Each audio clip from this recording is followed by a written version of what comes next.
Pemirsa, Mahkamah Konstitusi MK mengeluarkan keputusan agar pemerintah menggratiskan jenjang pendidikan SD dan SMP di negeri dan swasta.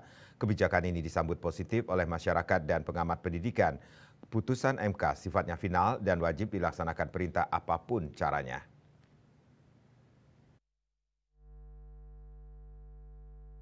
Atas putusan MK ini, kalangan DPRD menilai kebijakan ini akan menjadi beban bagi pemerintah daerah Pemda Kabupaten Kota yang bertanggung jawab untuk jenjang SD dan SMP.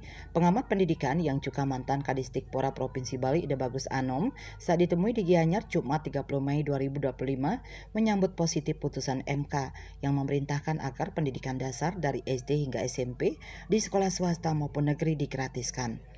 Putusan tersebut sebagai langkah progresif yang telah lama dinantikan masyarakat.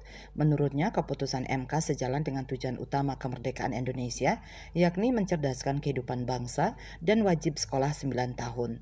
Putusan ini wajib dilaksanakan oleh pemerintah. Namun pemerintah harus mengkaji secara komprehensif kondisi di lapangan, apakah dengan anggaran 20% sudah mampu membiayai pendidikan agar berjalan optimal. Kenyataannya dengan dana BOS dan lain-lain, sekolah punya keterbatasan. Oleh karena itu masih tetap ada subsidi silang, apalagi bagi sekolah swasta. Ditanya soal sekolah swasta yang dikelola orang asing, menurut Ide Bagus Anom, hal ini mesti dapat atensi dari pemerintah. Sebab mereka ini ingin memberi pelayanan berkualitas sehingga wajar mengenakan biaya pendidikan.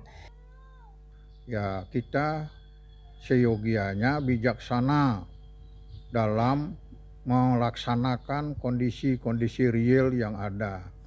Kalau dengan dana 20% saja, maka sudah punya keterbatasan yang luar biasa.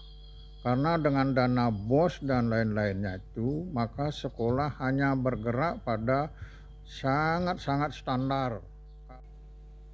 Pada bagian lain, Ide Bagus Anom menyatakan kebijakan ini akan banyak membantu meringankan biaya pendidikan. Hanya saja perlu disiapkan anggaran yang besar untuk menutupi semua biaya sekolah di negeri dan swasta.